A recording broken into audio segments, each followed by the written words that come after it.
सो hepatocellular carcinoma basically hepato जो है वो वर्ड हम लिवर से रिलेटेड मेडिकल टर्मिनोलॉजी में यूज़ करते हैं। सेलुलर मतलब जो सेल्स हैं लिवर के। सो हेपेटोसेलुलर कार्सिनोमा बेसिकली अगर हम आम भाषा में बात करें तो लिवर के सेल्स का जो कैंसर है उसको हेपेटोसेलुलर कार्सिनोमा कहा जाता है। अब कार्सिनोमा में बेसिकली चाहे किसी भी कैंसर की हम बात कर रहे हों तो जो सेल्स होते हैं उनका अनकंट्रोल्ड फैशन में जब ग्रोथ होने लग जाता है तो उसको हम कैंसर कहते हैं।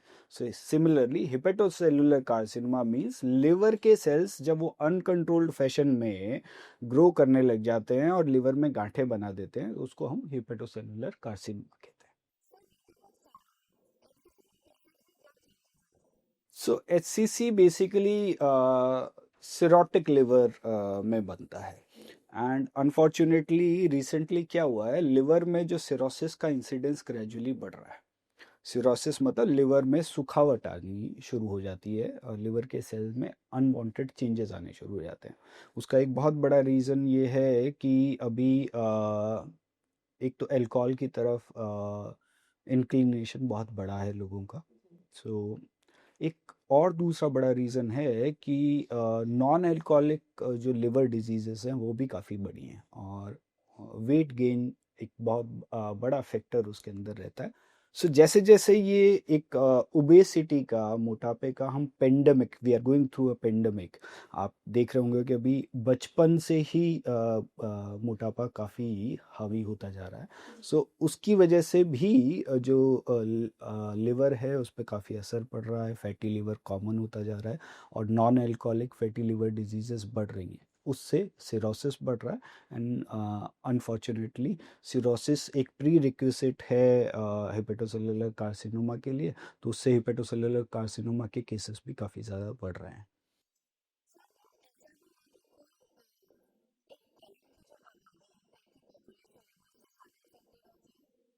हाँ, यहाँ भी वही फैक्टर्स प्ले करेंगे। वो लोग जिनको सिरोसिस होने के चांसेस ज़्यादा हैं उनको हेपेटोसेलुलर कार्सिनोमा होने के भी चांसेस ज़्यादा हैं। जैसे फर्स्ट इज जिन लोगों को अल्कोहल की जो लत है, एडिक्शन है, या जिनका वेट जो है एबनॉर्मल है, एबनॉर्मल इन द सेंस कि दे आर ओवरवेट, और patients who have already hepatitis B या सी का इन्फेक्शन है, और वो जो स्पेशली वो पेशेंट्स जिनका ट्रीटमेंट रेगुलर नहीं है, हेपेटाइटिस बी और सी जो है वो काफ़ी लंबे समय तक रहा है, अनट्रीटेड रहा है, उन पेशेंट्स में सिरोसिस डेवलप होने का और सिरोसिस के बाद हेपेटोसेलुलर कार्सिनोमा डेवलप हो जाने के चांसेस काफ़ी ज़्यादा रहते हैं।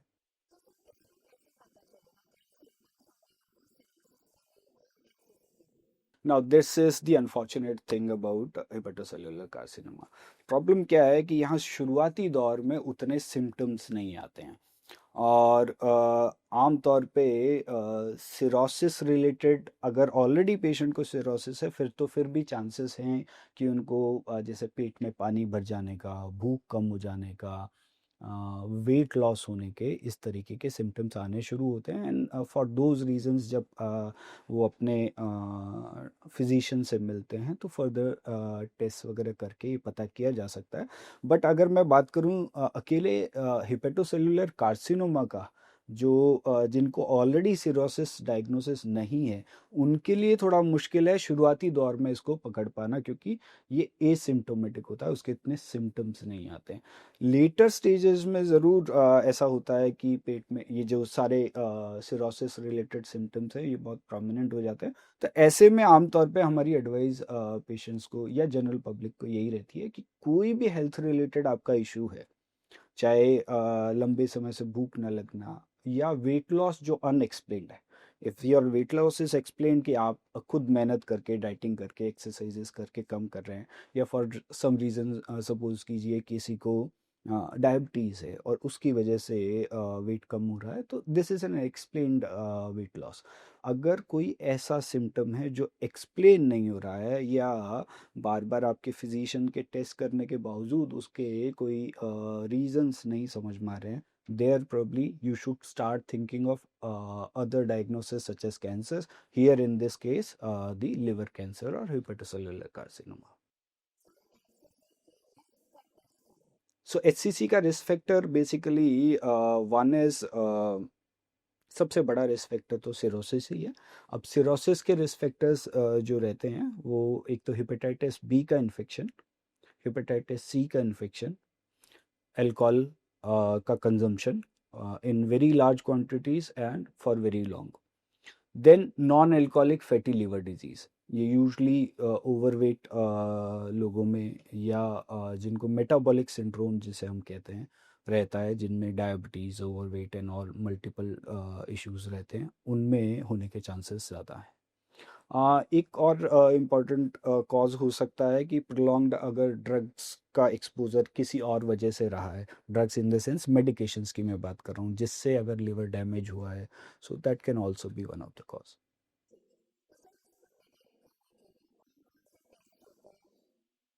सो डिटेक्शन में यूजली जो पहला शक फिजिशियंस को आता है तो वो अल्ट्रासाउंड या सोनोग्राफी जो हम कॉमन लैंग्वेज में कहते हैं, तो लिवर के लिए जब वो करते हैं तो उसमें अगर उनको गांठें वगैरह दिखाई दे रही हैं या लिवर का आर्किटेक्चर जो है वो डिस्टॉर्ट हो गया है, तो वहाँ शक कई बार क्रिएट होता है।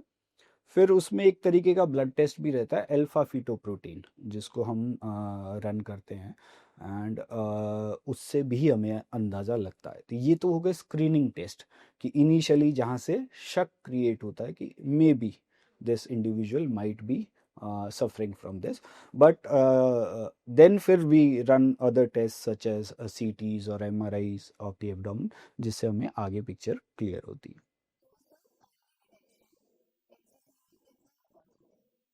Early detection, let me tell you, in every cancer is very important, क्योंकि अर्ली डिटेक्शन का मतलब है आप अर्ली स्टेज पे उसको पिक कर रहे हो, और अर्ली स्टेज में क्योर रेट्स फार बेटर होती हैं। अगर मैं कहूँ स्टेज वन के कंपैरिजन में स्टेज टू में उतना अच्छा क्योर नहीं मिलेगा, स्टेज टू के कंपैरिजन में स्टेज थ्री में आपको क्योर के चांसेस और कम होते जाएंगे, और स्टेज फोर में तो बहुत सारी डिजीज़ में क्योर पॉसिबल हो ही नहीं पाता है।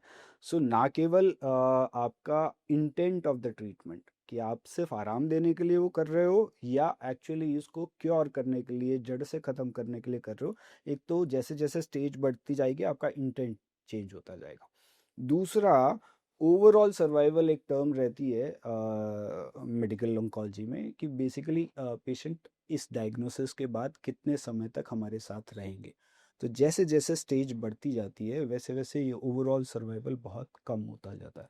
So it is very important for all cancers including hepatocellular carcinoma कि हम उनको बहुत शुरुआती दौर में, बहुत शुरुआती स्टेज में पिक कर पाएँ।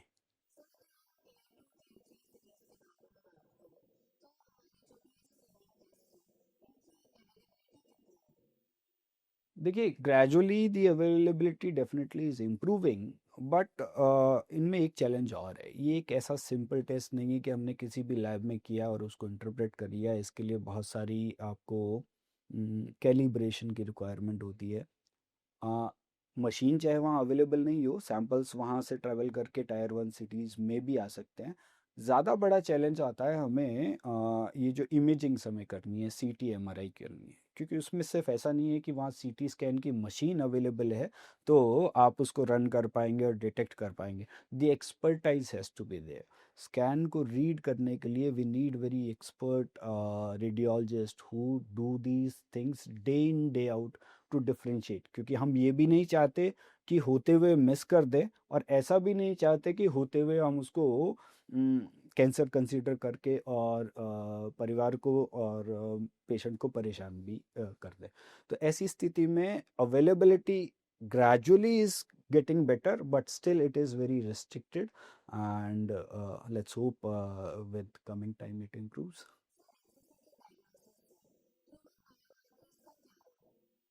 सो सबसे पहली चीज़ तो मेरे ख्याल से हमें ये समझना चाहिए कि बायोमार्कर होता क्या है। बायोमार्कर बेसिकली किसी एक डिजीज़ से रिलेटेड ऐसा टेस्ट जो हमें बता सके कि शायद ये डिजीज़ वहाँ है। तो जैसा अभी हम बात कर रहे हैं बार बार अल्फा फीटोप्रोटीन के बारे में।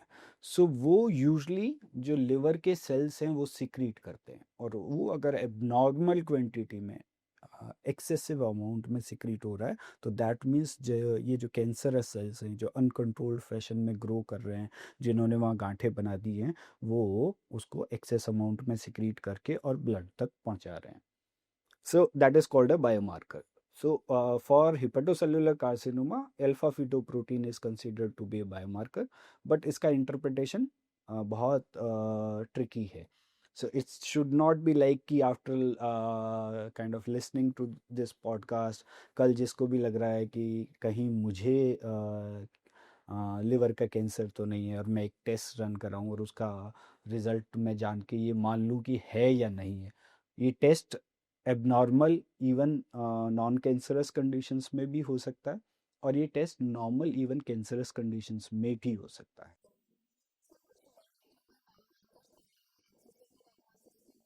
Yes, there are circulating RNAs and DCP करके एक टेस्ट है, but most of these test are still in the research phase.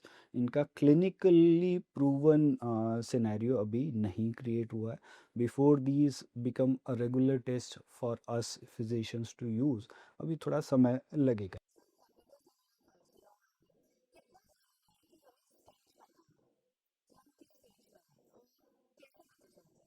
Stage calculate multiple parameters को देख के की जाती है, स्पेशली इन लिवर कैंसर। ऐसा नहीं है कि हमने सिर्फ एक टेस्ट किया और उससे हमें स्टेज पता लग गई। लिवर के कैंसर में स्टेज पता करने के लिए हमें एक तो ट्यूमर के साइज को देखना होता है, फिर ट्यूमर कितना है, ट्यूमर इन द सेंस अगर मैं कॉमन लैंग्वेज में बात करूँ तो गांठ, तो एक गांठ है, कई हैं, उसका साइज क्या है, और लिवर का कितना एरिया वो कवर कर रही हैं। फिर उसके बाद में सिर्फ लिवर में है या लिवर के आसपास के स्ट्रक्चर्स को भी इन्वॉल्व कर रखा है, नहीं कर रखा। देन लिवर का जो फंक्शन है वो कितना अफेक्ट हुआ है उस वजह से, कि लिवर जो एक बहुत इंपॉर्टेंट पैरामीटर रहता है कि एल्ब्यूमिन जो प्रोटीन लिवर बनाता है, उतना जितना रिक्वायर्ड है शरीर को उतना बना पा रहा है, नहीं बना पा रहा। देन लिवर के और दूसरे फंक्शंस की, खून को बहुत ज़्यादा पतला ना होने दे, इसके लिए कुछ तत्व पदार्थ बनाते हैं लिवर, वो उतना बना पा रहा है, नहीं बना पा रहा। मतलब लिवर, सपोज कीजिए कि लिवर का फंक्शन बहुत गड़बड़ हो गया, तो दिस टेल्स अस कि now the patient is having an additional issue, not just कि वहाँ पे गांठें हैं, लिवर फंक्शन भी नहीं कर पा रहे, तो the stage goes higher. So this is the way. It's a very slightly, I would say, very complicated process wherein we take into account multiple factors.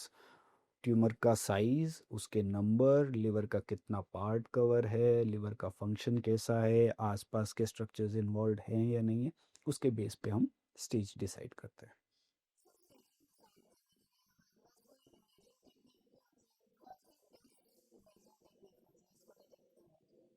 So liver cancer में जो commonly used imaging technique है वो है triple face CT scan. तो basically abdomen का, पेट का CT scan रहता है, उसमें हम 3 फेजेस में लिवर के जो सेल्स हैं उनको स्टडी करते हैं।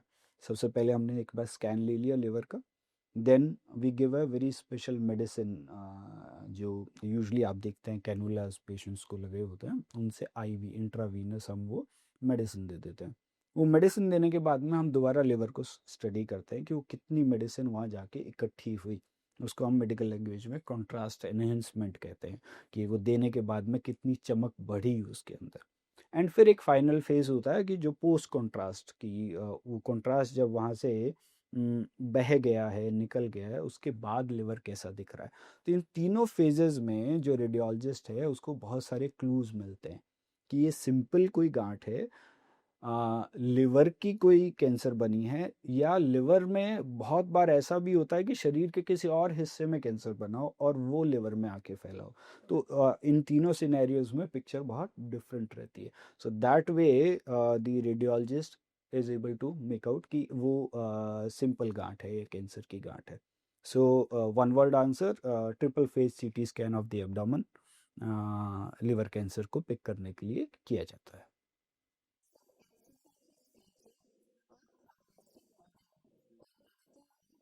Yeah, there are new models. Abhi recently, the research is giving us more and more precise answers. Science धीरे धीरे इस तरीके से डेवलप हो रही है कि सिर्फ एक या दो पैरामीटर्स पे किसी को जज नहीं कर रही है। आपने बहुत बार सुना होगा कि उनको इस टाइप की तकलीफ हुई तो बहुत लंबे समय तक वो हमारे साथ थे, और सिर्फ एक टैबलेट पे ही या बिना ट्रीटमेंट के भी उन्होंने बहुत लंबा समय निकाला, जबकि एक दूसरा पेशेंट है जिसने ट्रीटमेंट के बावजूद बहुत ज़्यादा समय वो हमारे साथ नहीं रह पाए। उसका रीज़न ये रहता है कि सारे लिवर कैंसर्स एक जैसे नहीं होते हैं, उनकी बायोलॉजी अलग अलग होती है, उनका जेनेटिक मेकअप अलग अलग होता है। तो now the science is going way beyond कि सिर्फ इतना नहीं देखना है कि लिवर में कैंसर है या नहीं है, किस टाइप का कैंसर है, उसके किन जीन्स में चेंजेस आया जिसकी वजह से ये कैंसर बना। तो हम अभी there is a test called as next generation sequencing, जिनमें हम उस ट्यूमर सेल्स के जीन्स को बहुत डिटेल में स्टडी कर लेते हैं कि क्या म्यूटेशंस आई जिसकी वजह से ये कैंसर्स बने। इन सब को जब हम इकट्ठा करके और उसके बाद स्टेजिंग करते हैं तो we get better answers of multiple things.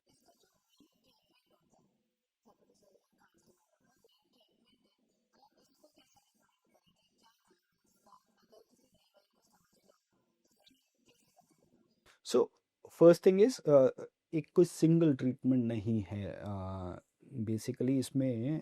It all boils down again कि क्या स्टेज है ना, किस स्टेज में है पेशेंट, उसके बेसिस पे डिसाइड होगा।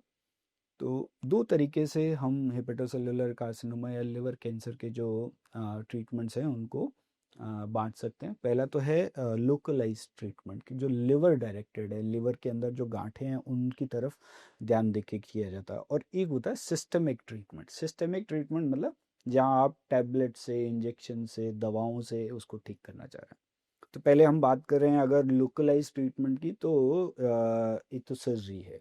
सपोज कीजिए कि एक या दो ही गांठें हैं और वो लिवर के सेंटर में ना होके बाहर की तरफ, पेरिफेरी की तरफ है, तो the surgeon can very well go in और वो गांठों को निकाल देंगे और एक मार्जिन के साथ निकाल देंगे, तो वो जो डिजीज़ वहीं की वहीं जड़ से ख़त्म हो जाएगी। बहुत बार ऐसा पॉसिबल नहीं हो पाता दो तीन वजह से। या तो मान लीजिए कि वो गांठ किसी बड़ी नस के पास है या काफ़ी गहरी है जहाँ तक सर्जन पहुँच नहीं सकता। तो इन दैट केस हम क्या करते हैं कि now the science has gone advance और अब ट्यूमर की गांठों को बढ़ना है, तो उनको न्यूट्रिशन चाहिए होगा। न्यूट्रिशन यूजली जो नसों से मिलेगा, आर्टरीज जो ब्लड सप्लाई कर रही हैं उनसे मिलेगा।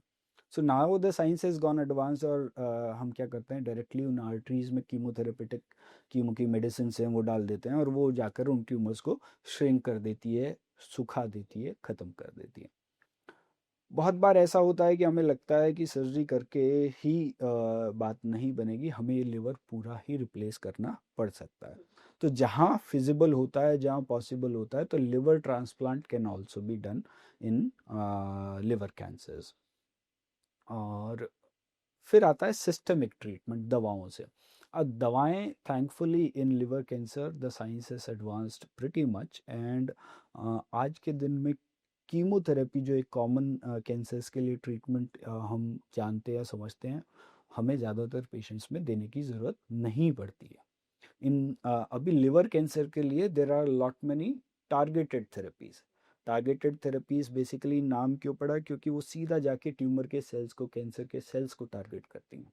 सो टारगेटेड थेरेपीज के अलावा जो ऑप्शंस हैं हमारे पास, इम्यूनोथेरेपीज भी अभी अवेलेबल हैं।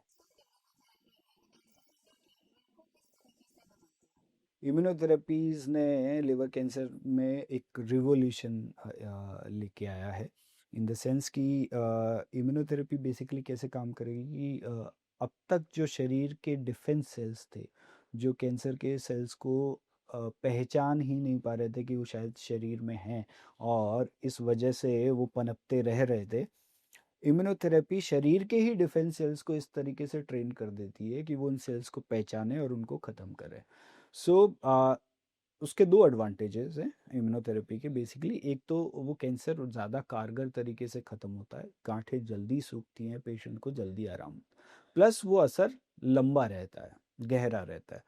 Third and important thing is कि उसके साइड इफ़ेक्ट्स भी कीमोथेरेपी के कंपैरिजन में काफ़ी कम रहते हैं। ऐसा नहीं है कि इम्यूनोथेरेपी के साइड इफ़ेक्ट्स नहीं होते हैं, बट कम होते हैं और अलग रहते हैं।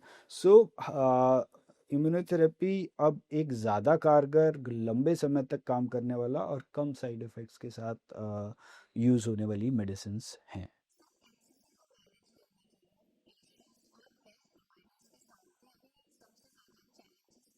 हाँ, हाँ, सबसे पहला और सबसे बड़ा चैलेंज अनफॉर्चुनेटली है डिटेक्ट समय से कर पाना।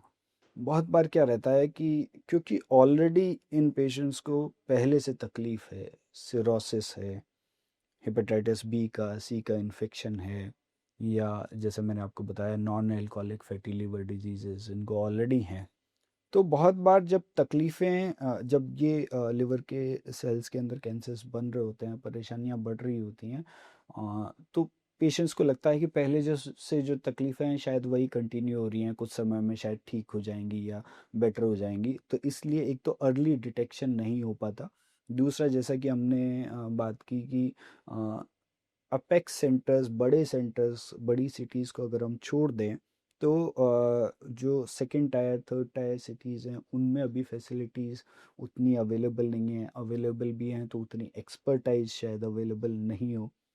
And third and most important thing, जो एक और बड़ा चैलेंज आता है, बहुत बार पता लग जाने के बावजूद भी, आपने जैसे हमने अभी ट्रीटमेंट डिस्कस किया तो देखा कि बहुत सारी स्पेशलिटीज़ इन्वॉल्व हैं इसमें। जनरल फिजिशियन से शुरू हुए, रेडियोलॉजिस्ट ने डायग्नोस किया, उसके बाद स्टेजिंग वर्कअप के लिए भी आपको पूरा ट्यूमर बोर्ड चाहिए, अलग अलग फैसिलिटी, सर्जन भी चाहिए, इंटरवेंशन रेडियोलॉजिस्ट जो नस के अंदर दवा डालने की हमने बात की, लिवर ट्रांसप्लांट का भी एक ऑप्शन है, तो लिवर ट्रांसप्लांट की टीम भी चाहिए, मेडिकल ऑन्कोलॉजिस्ट दवाओं के लिए चाहिए।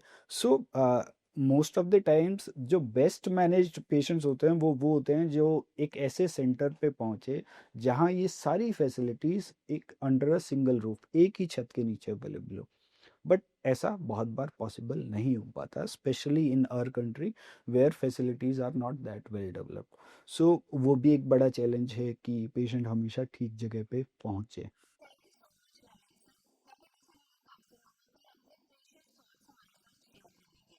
It was a pleasure ma'am.